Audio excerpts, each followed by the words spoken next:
और बड़ी खबर आ रही है, बीजेपी ने दिल्ली में प्रचार के लिए सीएम योगी आदित्यनाथ को स्टार प्रचारकों में शुमार किया है, जिसको लेकर अब घमासान शुरू हो गया है। इतना ही नहीं, ऑल इंडिया इमाम एसोसिएशन के अध्यक्ष साजिद रशीदी ने कहा कि भारतीय जनता पार्टी एक बार फिर से चुनाव में हिंदू मुसलमान करवाना चाहती है।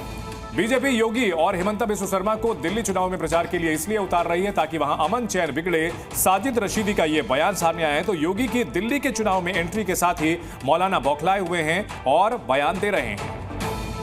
दिल्ली इलेक्शन के अंदर बीजेपी हेमंत बिस्वा शर्मा और योगी आदित्यनाथ को स्टार प्रचारक बनाकर दिल्ली के अंदर भी हिंदू मुसलमान कराना चाहती है।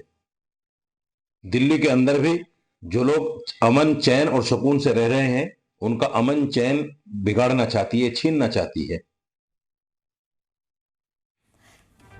तो सीएम योगी आदित्यनाथ को स्टार प्रचारकों की लिस्ट में जारी किया गया है, जिसके बाद अब मौलाना भड़के हुए। लेकिन देखिए, योगी आदित्यनाथ की रैलियों का विनिंग रेट आपको बताते हैं कि आखिर जब सीएम योगी आदित्यनाथ ने चुनाव प्रचार में उतरे हैं, कहां चुनाव जीती है भारतीय जनता पार्टी। तो हरियाणा में उन्होंने 14 सीटों पर प्रचार किया था और उसमें 9 सीटों पर भारतीय जनता पार्टी को जीत मिली थी। इसके अलावा बात करें अगर महाराष्ट्र की, तो वहां 17 सीटों पर योगी आदित्यनाथ ने प्रचार किया था, जिनमें 15 सीटों पर बीजेपी को जीत मिली। यानी कि आप समझिए, हरियाणा और महाराष्ट्र को मिलाकर बात करें, औसतन स्ट्राइक रेट जो है वो 80% का रहा है, जिसकी वजह से अब जब सीएम योगी आदित्यनाथ को दिल्ली विधानसभा चुनाव में उतारा गया है, तो ऐसे में भारतीय जनता पार्टी को इस बात की पूरी उम्मीद है कि ये चुनाव भी अब भारतीय जनता पार्टी जीतने जा रही है। तो मौलानाओं के बयान को लेकर के बीजेपी नेताओं ने पलटवार किया है। मुख्तार अब्बास नकवी का बयान आपको सुनाते हैं। तरह से प्रचंड बहुमत के साथ भारतीय जनता पार्टी सरकार बनाने जा रही है। सभी लोग कैंपेन करेंगे, जितने लोग हैं सभी कैंपेन करेंगे, कैंपेन करना शुरू कर दिया है और सभी लोग अलग अलग क्षेत्रों में। और आज से नहीं, योगी जी भी इस पर भी, हाँ ठीक है, योगी जी हमारे लीडर हैं, उसके अलावा जो भी हैं, लेकिन उसके अलावा हम निचले स्तर पे हमारा सही जो ओरिजिनल स्टार कैंपेनर है, तो हमारा वो बूथ का कार्यकर्ता है, वो तो शुरू से लगा हुआ है।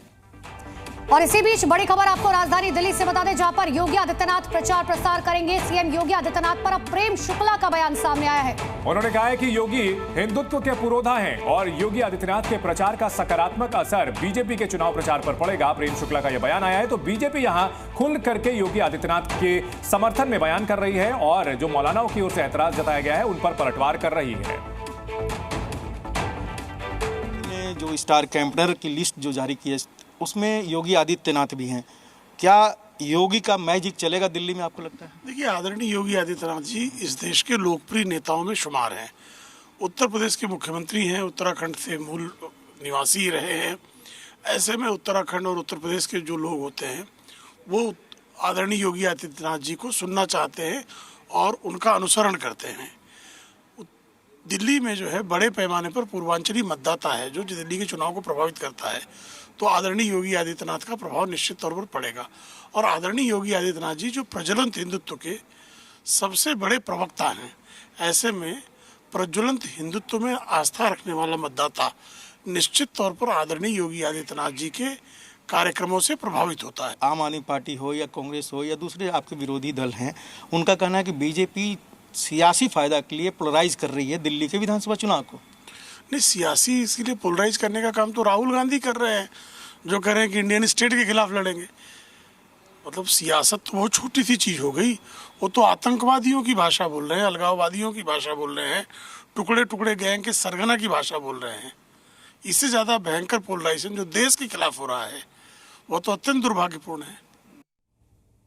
वहीं दिल्ली में सियासी वार पलटवार लगातार जारी है। दिल्ली सरकार में मंत्री और आम आदमी पार्टी के नेता गोपाल राय ने फिर से एक बार जीत का दावा किया है। वहीं बीजेपी ने कहा कि इस बार आम आदमी पार्टी को जनता भगाएगी। दिल्ली की जनता ने ये तय किया है कि जो सरकार केवल और केवल झगड़ा करती है और काम नहीं करती, उसको इस बार आम आदमी पार्टी की सरकार को, आपदा सरकार को दिल्ली की जनता भगाने वाली है और भारतीय जनता पार्टी की सरकार को लाने वाली है। फिर हमने आज नामांकन किया है आम आदमी पार्टी की तरफ से। मुझे भरोसा है पावरपुर विधानसभा में जिस तरह से विकास कार्य हुए हैं, काम के लिए लोग दोबारा हमसे फिर से मौका देंगे और दिल्ली में अरविंद केजरीवाल जी के नेतृत्व में सरकार बनाएंगे। आम आदमी पार्टी और कांग्रेस ने एक दूसरे पर किस तरह से पलटवार किया, आइए आपको ये भी दिखा देते हैं। पूरी तरह से तैयार है, हमेशा जनता के बीच रहती है, जनता के मुद्दों पर काम करती है, अपने सारे कैंडिडेट्स घोषित कर चुकी है, सीएम कैंडिडेट दे चुकी है जो एक बहुत पढ़े लिखे नेता हैं। वहीं गाली गलौज पार्टी ने अब तक अपने 70 कैंडिडेट्स भी नहीं दिए, उनको नहीं पता कि आगे दिल्ली के लिए क्या करना है। उनके पास उनका सीएम चेहरा कौन है वो अब तक ये भी नहीं बता पा रहे, सिर्फ अरविंद केजरीवाल जी को गालियां निकालते हैं और कोई विजन प्रेजेंट नहीं कर पाते। अरविंद केजरीवाल के खिलाफ एक बहुत बड़ी निराशा है, कई जगहों पे तो नाराजगी बहुत है, क्योंकि अगर आपने 10 साल सिर्फ बातें की और बातें करने के लिए भी आप नहीं, आपके एजेंट केवल आए, कैंडिडेट कभी आया नहीं सड़क पर, तो एक नाराजगी तो बनती है। वो नाराजगी कुछ जगहों पर, जैसे मैंने कहा, बहुत ज़्यादा एक नफरत की तरह मैंने लोगों के दिल में, उनकी भाषा में देखी। जहाँ तक भारतीय जनता पार्टी का सवाल है, बहुत ज़्यादा कोई उससे उम्मीद लोगों को दिखती नहीं। उसका जो अपना पारंपरिक वोटर है वो तो है, कुछ ऐसा दिखा नहीं मुझे कि कोई बड़े उसकी तरफ लोग आकर्षित हैं, और उनको आप कांग्रेस में एक विकल्प दिखने लगा है।